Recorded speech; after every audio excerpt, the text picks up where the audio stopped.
স্বাগতম কুন্তলা কিচেনলৈ। এই যে আবেলি আমাৰ সৰু সৰু ভোকবোৰ লাগে, সেই ভোক দূৰ কৰাৰ কাৰণে এটা বিশেষ উপায় আনিছোঁ। তাৰোপৰি এইটো ৰেচিপি বনালে আপোনালোকৰ ঘৰত যে চিপছ খাবলৈ দাবী কৰে অকণমানিকেইটা, সেইকেইটা আৰু চিপছ নাখায়। তেন্তে ব'লক ফটাফট যাওঁ ৰেচিপিৰ ফালে। মই এখন কেৰাহী লৈছোঁ আৰু কেৰাহীখন মই গৰম হ'ব দিছোঁ। এতিয়া মই দি দিম মগজ। মগজ আমি সকলোৱেই খাওঁ, বিভিন্ন ব্যঞ্জন কৰি পেলাই এনেকৈ বনাই খাই চাবচোন। ঘৰৰ যিকোনো এটা বাতি ল'ব আৰু সেইটো বাতিৰ এবাতি মগজ লৈ সেই বাতিটোৰ 4 ভাগৰ এভাগ আমি বাকীবোৰ মিশ্ৰণ মিহলাব লাগিব। মই লৈছোঁ এই বাতিটোৰ এবাতি, এইটো বাতিৰ এবাতি মগজ আৰু ইয়াৰ 4 ভাগৰ এভাগ হৈছে এই বাতিটো। ঘৰৰ যিকোনো পাত্ৰ ল'ব আৰু সেই পাত্ৰটো আপোনালোকে এনেদৰে যিটো পাত্ৰৰ মগজ লয় তাৰ 4 ভাগৰ এভাগ বাকীখিনি মিশ্ৰণ আপোনালোকে মিহলাব লাগিব। মগজখিনি আমি এইদৰে শিকিম। কম জুইত শিকিব, তেল ঘিউ একো দিব নালাগে। আৰু এই যে ফুটফুটকৈ ফুটিছে নহয়, এতিয়া গম পাই যাব যে মগজখিনি সেকা হৈ গৈছে। মাজে মাজে হেতাখনে লৰাই থাকিব, নহ'লে জ্বলি যোৱাৰ ভয় থাকে। স্বাস্থ্যৰ কাৰণে খুবেই ভাল মগজ, বহুত গুণ আছে ইয়াত। ভিটামিন A, C, E থকাৰ লগতে পটাছিয়াম আছে, ফাইবাৰ আছে। মগজত মিনাৰেল আছে কাৰণে হীৰা আৰু মাংসপেশী সংকুচিত হোৱাত সহায় কৰে বুলি কয়। হাৰ্টৰ কাৰণেও ভাল আৰু হাৰ্ট এটাকৰ দৰে হোৱা বেমাৰবোৰৰ পৰা ৰক্ষা কৰে বুলি কয়। গতিকে মগজ খাদ্য তালিকাত ল'ব। আৰু আজি যিটো ৰেচিপি বনাব লৈছোঁ সেইটো স্বাস্থ্যৰ কাৰণে অতি উত্তম, ল'ৰা বুঢ়া সকলোৱে খাব পাৰে। গতিকে এবাৰ অন্ততঃ বনাই চাব। এইখিনি হৈ গ'ল। এতিয়া ইয়াতে অলপমান কেৰাহীখনত থৈ পেলাই মই এটা বেলেগ পাত্ৰত এইখিনি থৈ দিম। এতিয়া সেই একেখন কেৰাহীতে মই লৈছোঁ 2 চামুচ ঘি। আমি যে ঘৰত ভাত খাওঁ সেই চামুচৰ ঘি লৈছোঁ। ঘিউৰ কথা জানেই, ঘিয়ে শক্তি বঢ়ায়, হজম হোৱাত সহায় কৰে, স্মৃতি শক্তি বঢ়ায়। গতিকে ঘিউ লৈছোঁ 2 চামুচ। আৰু ঘিত কিন্তু vitamin A, D, E, K থাকে দেই, আৰু ছালৰ উজ্জ্বলতা বঢ়ায়। এতিয়া ইয়াত দি দিম আমি বাদাম, চীনাবাদামখিনিও ভাজি ল'ম আৰু ভাজি অকণমান ছাইডত থৈ দিম। ফ্লেম একেবাৰে ল' কৰিব, গোটেই ৰেচিপিটো আমি ল' ফ্লেম বনাব লাগিব। এতিয়া দি দিছোঁ আলমণ্ডছ আৰু দি দিম এতিয়া ইয়াত কাজুখিনি মই ভাঙি লৈছোঁ, গোটা কৰি দিব পাৰি। যিহেতু বাদাম মই ইয়াত 4 বিধ লৈছোঁ, গতিকে মই কাজুখিনি ভাঙি দিছোঁ। 4 বিধ বাদাম ল'ব লাগিব বুলি কথা নাই। ঘৰত যদি আপোনালোকৰ এবিধ বাদাম আছে, এবিধ হ'লেও হ'ব, কিন্তু বাদাম ল'বই। আৰু এয়া হৈছে আখৰোট। গোটেইখিনি বস্তু আমি এইদৰে ল' ফ্লেমত ভাজি ল'ম।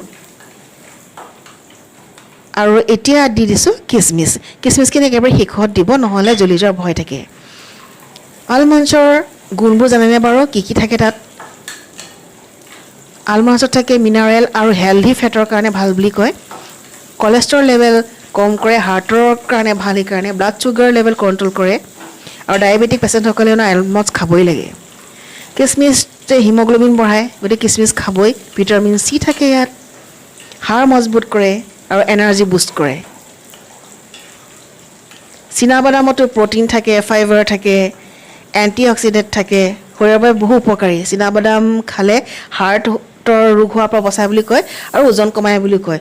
ওজন কেনেকৈ কমে আপোনালোকে চাগে ভাবিছে, বাদাম খাই ওজন কমেনে? কমে, কাৰণ হৈছে বাদামে পেটটো ভৰাই ৰাখে, গতিকে পিছৰ খোৱাৰ পৰিমাণটো কমি যায়, সেইকাৰণে ওজন হোৱাত কমত সহায় কৰে। আখৰোট মগজৰ কাৰণে ভাল, স্মৃতি শক্তি বঢ়ায়, হাৰ্টৰ কাৰণে ভাল, ওজন নিয়ন্ত্ৰণ কৰে, হাড়বোৰ মজবুত কৰে। ওমেগা 3 ফেটি এচিড থাকে, এণ্টি অক্সিডেণ্ট থাকে, ফাইবাৰ থাকে, প্ৰ'টিন থকাৰ লগতে শৰীৰৰ বিভিন্ন কামত ভাল। কাজুত থাকে protein, fibre, vitamin, magnesium, zinc, iron. গতিকে গোটেইখিনি বস্তুৱে হৈছে দৰৱৰ সমাহাৰ। আৰু ইয়াকে আমি স্নেক্স হিচাপে খাম। ভজা হৈ গ'ল। এতিয়া মই এইদৰে ছাইড কৰি থৈ দিছোঁ কেৰাহীখনক, যাতে যিখিনি এক্সট্ৰা ঘি আছে সেইখিনি নিগৰি কেৰাহীখনৰ মাজলৈ আহে। আৰু এইদৰে অলপ সময় ঠাণ্ডা হ'বলৈ দিম। এইখিনি ঠাণ্ডা হৈ গ'ল আৰু দেখিছেনে মাজত ঘিউখিনি গোট খাই গৈছে। এতিয়া মই ছাইডৰ পৰা এই গোটেই মিশ্ৰণখিনি এটা পাত্ৰত উলিয়াই ল'ম। এতিয়া কিন্তু খাব পৰা হোৱা নাই দেই, ইয়াত আৰু 2 বিধ বস্তু মিহলাব লগা আছে। গতিকে সেইখিনি আমি মিহলাম। আপোনালোকে বনাবচোন, আৰু এই বস্তুটো বনাই এটা এয়াৰটাইট কণ্টেইনাৰত এনেকুৱা ঠাইত থ'ব যাতে আপোনালোকৰ ঘৰৰ প্ৰত্যেকজন সদস্যই আহোঁতে যাওঁতে দেখা পায় আৰু এমুঠি হ'লেও খায়। উপকাৰ কৰিব, অপকাৰ কেতিয়াও নকৰে, আৰু চিপছ খোৱাতকৈ এয়া খোৱাই ভাল। এতিয়া আমি ইয়াত মিহলাম অকণমান জালুকৰ গুড়ি আৰু নিমখ। জালুকৰ গুড়ি নিমখখিনি আমি ভালদৰে মিহলাই ল'ম। আৰু ঠাণ্ডা হ'লে মিহলাব দেই, গৰমে গৰমে নিমলাব। ভালদৰে মিহলাৰ পাছত এটা এয়াৰ টাইট কণ্টেইনাৰত থৈ দিম।